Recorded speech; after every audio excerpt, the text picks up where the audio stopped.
So it's been a little bit since we've done a full walkthrough on an Orion, but this one right here is the latest one about to be delivered. It just went through a full QC check, graduated with flying colors, and I wanted to show you this thing in as much detail as we can. You can see the stainless steel taco rub rail on the outside, whisper gray hull, white interior, kind of a light gray upholstery, and the first boat with Yamaha 300s. Let's drop this thing in the water and show you every detail we can on this sucker today. Let's go.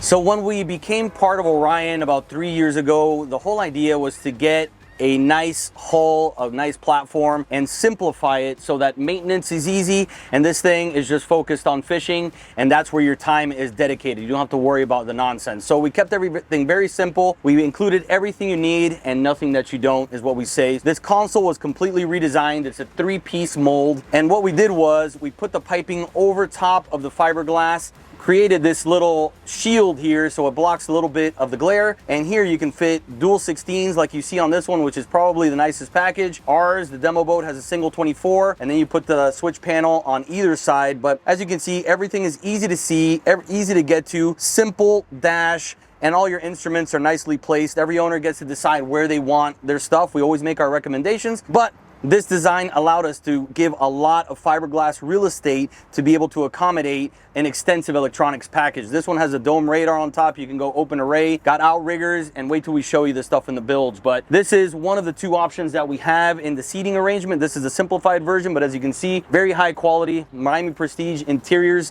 does all of our upholstery. And we have this like vulcanized rubber logo, which will last. The sun won't eat it alive like it would a traditional embroidery. You can go regular rod holders off the leaning post, or you can do the Gemlux combos. And these spider legs are an option. You can go without that if you like, but it's pretty nice to be able to add another row of rod holders back here if you really want to take, you know, a lot of gear out fishing.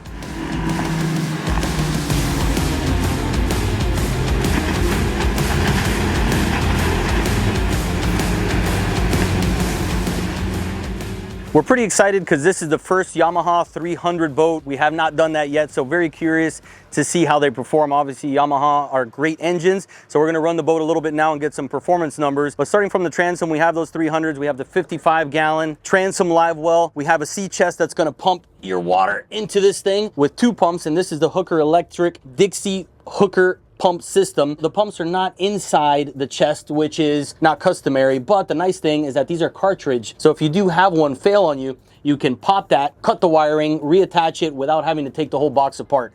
And basically what the sea chest does is it fills up with water. The pumps are getting water from down underneath, so you don't get any air voids or anything like that from a through hull high-speed pickup. We have 2 transducers on this. We got all Gemlux valving throughout. We have dump valves, so if you are washing the boat and you get soap in these large boxes, you don't want to use your macerator, you can just open those dump valves. It's going to flow that water out. And if you have the boat outside in the water where rain could be a factor, you want to keep those things open, and it's always going to flow that water through those hatches. Everything is real easy to get to, comfortable, and all top grade. We make sure that we put the best of the best in every single one of these boats, and we have an intake here for a hose that isn't to flush your engines. That's basically to run water through all your sea chest and all your pumps, your valves down here, to make sure you don't get that salt cake up that normally happens when you take the boat out of the water and let it rest. No matter how much water you throw in here, it's not going to do anything like what that thing does, and it should elongate the lifetime of everything in this Bilge and just make your life a whole heck of a lot easier. This one in particular took combing bolsters. It's not something we've done a lot at Orion, but it's a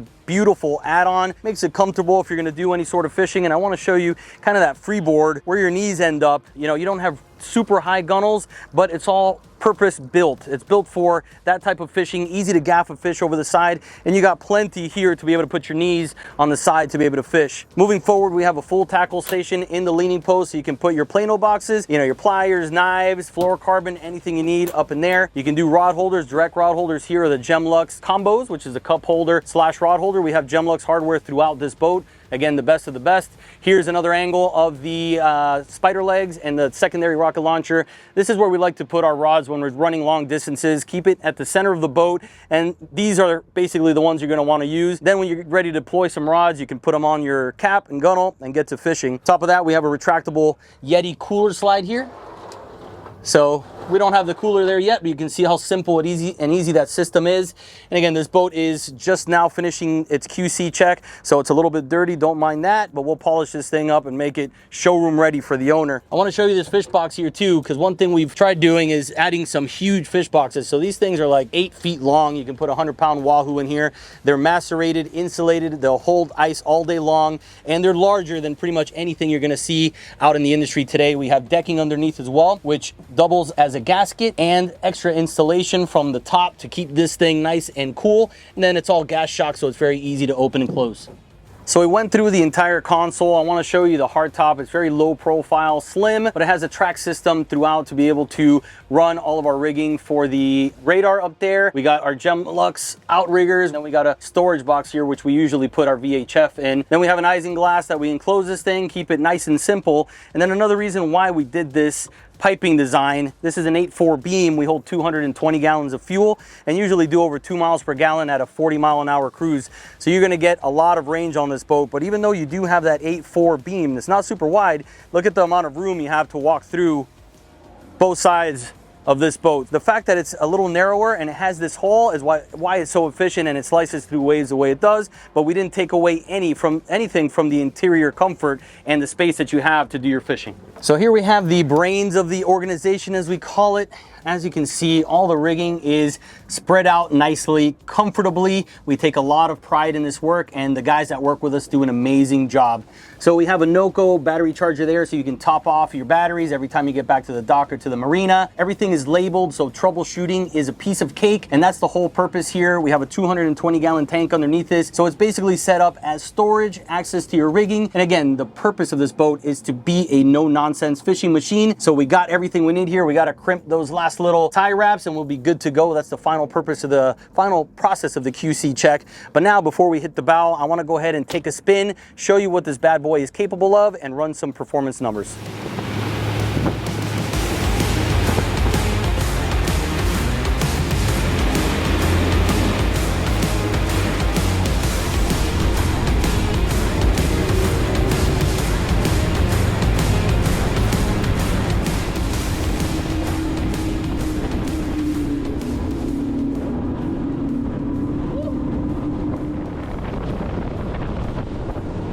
You jump that weight, you don't slap at any point. It's so nice. A lot of torque too. Thing is barely tapping. Do it again.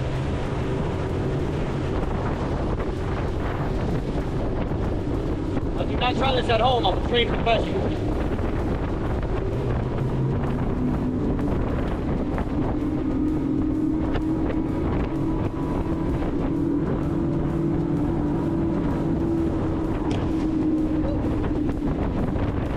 So I did a few things that I don't recommend anybody ever do. Obviously we do this pretty often. You know, I have my kill switch thing on. Jason was holding on for dear life, but I ran over that chop coming in at 50+ miles an hour. And again, the entry is always so smooth. I mean, I've been on a lot of boats where you take that jump right there, and if you don't pull back, I mean, you're gonna hurt people on the boat. So that's what's nice about this boat. It's got that little keel piece down the whole bottom, which seems to kind of break off the water and almost sharpen that keel a little bit more than the traditional hull bottom. Not sure exactly what it is, but you feel it when you run this boat. Again, it's not beamy, it's fast, it's quick, it's fuel efficient. We did 60 miles an hour right out of the box with the Yamaha 300's, and it's fuel efficient. You're going to be doing 2 miles a gallon pretty much all day at 40-ish miles an hour. Maybe even a little bit more if you're going to be doing 35, you know, 2.2, 2.5. We've seen up to 2.8 with twin 200s on it, but we don't really like to put that out there much. We kind of like to stay conservative. But again, it's a sweet boat, built for fishing. Again, like we say, it's a lot of fun to drive. It looks sexy as heck on the water, and it's going to get you guys where you want to go and back safely, which is the most important thing and one of the top priorities for us here at Orion Boatworks. So when you build out your Orion, we start with a standard boat, and that'll get you out in the water and you'll have a very respectable boat. No boat is leaving our factory without the essentials that we feel are necessary to have a top tier boat. We do that for the resale value. So some companies will have a boat that's 100 grand and then you can rig it up to 180. When you go to resell that boat, that 100K boat might be your comp. so it damages that person that rigs up their boat, you know, to the fullest. So we don't want that to happen. We thought it through really well, and that's why our standard boat gets you on the water, and again, very nicely, you can go up from there. You can pick your rod holder arrangement. We have 6 on the lounger here as well, and we have a 30-degree drop. That way it gives it kind of a nice look. You got your lounger for 2 people here. Again, our Miami Prestige interiors upholstery is absolutely gorgeous, and this thing is insulated so it can hold your drinks all day long. You can separate your food, whatever it is you need to do. A lot of room up here in the bow to be able to do your fishing, you know, 360-degree fishability. And again, if you need to gap a fish off the bow, you got plenty of height to support your legs, and then you're going to be able to get that fish with absolutely no problem. And check out the amount of room you have to do that up here. Forward seating is an option that we're working on right now. It may be available, and it will be 2 pods that will allow you access up to the bow. So if you want to fight a fish off the bow, you can do it, and then you're going to have easy access to your anchor locker as well. We got 2 storage compartments here, so you can put anything you want to get off the deck. And then one thing that people really love about this boat is this massive fish box on the bow. This thing, again, is 7-8 feet long, absolutely huge. You can put 8, 80-pound tuna in here, absolutely no problem. Double gas shocked, again, to make this door easy to open and close. And you got that decking material with the Gemlux latch there to close it up. So again, this boat is built to fish, and that's all it is. No nonsense. We want to make it comfortable for the family. We do have the plush options. We do have the stand through second station option. You can go any way you want, crazy with the electronics. We'll do that. We have fresh and saltwater wash down. Again, 220 gallons of fuel down the center. That gives you that low center of gravity, so it keeps the boat nice and stable when you're fishing offshore, and it gives you the range if you want to run to the Bahamas. So head over to orionboatworks.com. You can build out your boat, get your pricing there, and then you can reach out to any of us if you want to get into full detail and pull the trigger on it.